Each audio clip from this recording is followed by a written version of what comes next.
So coming off a big year for gold and silver, the question of whether buying it has paid off is pretty easy. But what if we backed it up 17 years? Buying all along, would that change anything?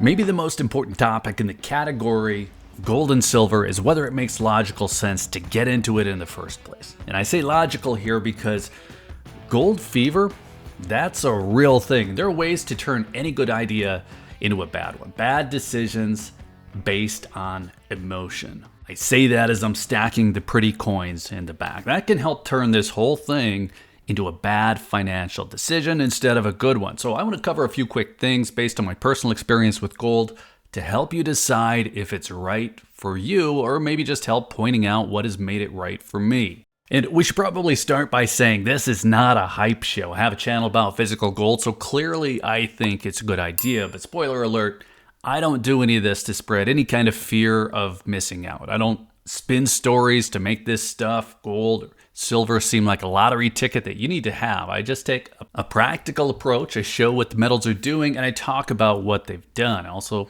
maybe try to give some tips that helped me optimize my own purchases. This is not financial advice. It's not hype. And I guess this isn't a new topic. I made a similar video 3 years ago, and if you've been on the channel for a while, maybe you've seen that. Maybe it feels familiar, but we need an update. 3 years ago, gold and silver prices were in a little bit of a lull, and the question of whether it made sense, whether buying gold and silver had paid off, well, that's changed a little bit. Previously, it would have been answered without being in the midst of an aggressive rally. Today, we get to put a little bit of heat on it. Last year, gold beat all the major stock indexes, and we're coming off a 27% gain. So the answer of whether buying gold has paid off is a pretty easy one. It paid off 27% in a single year. So elephant in the room, if we're looking at this purely in terms of annual appreciation, there are always going to be better performing assets. Somebody's probably typing about Bitcoin right now. So really the first question you need to answer is why you're doing it. Are you looking at this as a growth asset? Are you looking for a way to save? Maybe you're looking for a defensive asset to hedge against growth assets that you already have. Maybe you just like to collect. So for most people, it's going to be a mix.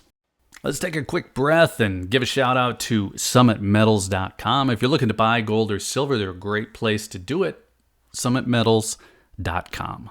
So I mentioned understanding why you're buying. Usually this is a mix. My mix just happens to lean heavily towards savings. So let me tell you a bit about how that's worked. Now, I started in 2008. I bought an ounce of gold and a tube of silver eagles, and for the next 3 years, it was pretty sporadic for me. So I got beat up a little bit in some other asset classes around that time. If you remember 2008, it wasn't fun, but gold and silver seemed like a good idea to kind of branch out. I didn't know a whole lot about it. So I did some quick research and I asked my local dealer what he was most interested in buying back. And that's what I did. I sped to 3 ounces of gold. I had a Buffalo American Gold Eagle and then a gold maple leaf. And then after that, I just kind of bought here and there.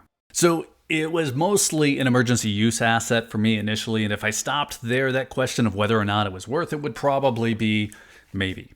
Ask me again if I have an emergency. And that wouldn't have been very interesting because it wasn't really accumulating in any meaningful way. So to get interesting, we really need to jump forward to 2013, but quickly before I do, I sat out of the big run-up in price in 2011. I sat out 2012, and I didn't get back in until after we saw a big drop in price that hit late 2013. So 30% drop in price for gold, 60% for silver. That's when I got interested again. Now, that's going to be important context for my answer here, not because it reduced my average cost, but because it says a little bit about how I approach my buying. I don't get caught up in stories. I don't get blinded by short-term rallies because I approach it as savings, even though I'm showing a semi-numismatic coin here. I do have a few rules, and one of those rules, I suppose, is to be aware of price fluctuations and aware of the possibility of price reversals.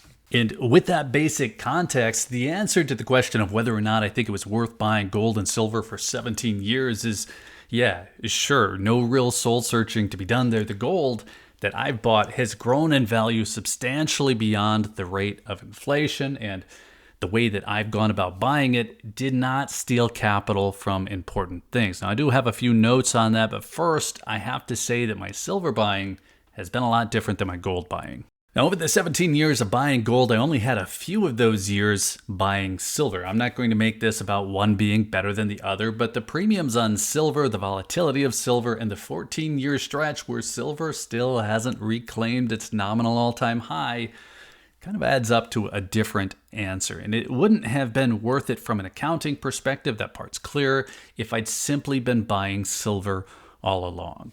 The short version there is that silver just requires a little bit more timing than gold. Now with gold, I've already mentioned that my average cost is well below current spot, that it stayed well ahead of inflation, that it ran 27% up last year alone. So it's an easy answer for looking for an accounting perspective. More important though, is that from 2013 on, I was buying quarter-ounce eagles using a budget that I had recovered from wasted expense. It wasn't all just quarter-ounce eagles for me, just for the record. I've bought more when I could. I speculated a little bit on some collectibles. I spent $2,715 on this high-relief Liberty in 2021. It's worth a lot more than that today, far more than just the added spot price. So it hasn't all just been simple savings, but what I'm trying to do here is be fair about giving the whole picture. There's a video out there from somebody who gives all the reasons buying gold and silver wasn't worth it to him. I'm not going to give him too much attention, but I felt like even though it was a fair assessment, a lot of his situations simply came down to timing and personal decisions. Had he just stuck his capital into the market or Bitcoin, well, he would have had a better return. Maybe not the market recently, but there's nothing really to dispute there. It just wasn't fair. As somebody who also invested while I was buying gold, I can say that different asset classes require different strategies. If you think of it only as an investment, well, maybe it doesn't make as much sense. Now, I don't want to just give you feelings here. I mentioned the accounting component, and my gold purchases appreciated ahead of inflation. I mentioned that from the time that I began a scheduled purchase cadence in late 2013 to now, well, gold has appreciated 152%. From $1,330 to $3,350. And if we just focused on the quarter-ounce American Gold Eagles that I mentioned I was buying every month, well, that added up to 35 ounces of gold over those 12 years, and the value of that today is $117,250. So those purchases were made with budget that I'd recovered from wasted monthly expenses. I mentioned that already. Was things like cable subscriptions and restaurant stops. Well, was that worth it? Was saving $117,250 in the background worth it? I think that's a yes. Now, I briefly mentioned this, but the observation that always seems to come up is, well, what if you had put that $100,000 into Bitcoin? Well, it wasn't $100,000 to begin with. It was $55,000 over 12 years that turned into $117,000. But look, I wasn't taking money away from investments or necessary expenses to buy that gold. It was just simple savings. And it was savings in a way that was interesting to me. These gold coins were just more fun than pushing dollars into an account and then trying not to use it. I allocated a certain amount to gold purchases, just like I allocated a certain amount to my retirement account, and saving has never prevented me from investing. I'm actually more likely to invest if I have savings, and like I said, I didn't really enjoy that part. So because gold encouraged me to save, to a certain extent, it also encouraged me to invest more. And to a certain extent, it also offered the capital to do it. I actually did sell my silver in August of 2020. I put that into ETH, into Bitcoin, but that's another story. Now, the other thing that I would say about 17 years of gold and silver purchases, whether or not that was worth it, is that I've been lucky enough to have gone those 17 years without running into any kind of emergency where I had to have that savings. But getting that fallback was a big part of this for me, and that peace of mind is not going to show up on the logical accounting analysis. So I didn't have to rely on that fallback, but like I mentioned, I have sold some gold to do some other things. I actually used it to help with some down payments on a few properties. Like I mentioned, I sold that silver to make the Bitcoin, the ETH purchases, and each of those moves have gone on to do well. And I'm not sure that I would have made them at all if I hadn't had that capital available to do it. It's pretty clear by now that my personal case of whether it's been worth it is a pretty easy yes. Buying consistently, choosing the most popular coins in my area, that plan worked out really well. Now, there were probably times I didn't get it right. I made some sporadic purchases along the way with cash that could have been better invested. I'm not blind to that, but I could say that about anything. So if you're currently deciding for yourself, creating a buying schedule, using an amount that doesn't take away from anything else, creating that basic habit, those are probably tips that will work for anyone, that helped me accumulate a significant savings just in the background. And even with hindsight being what it is, I don't think I would have done any of that differently. I just say treat it as what it is rather than as some kind of decision between something. It's not like gold versus Bitcoin.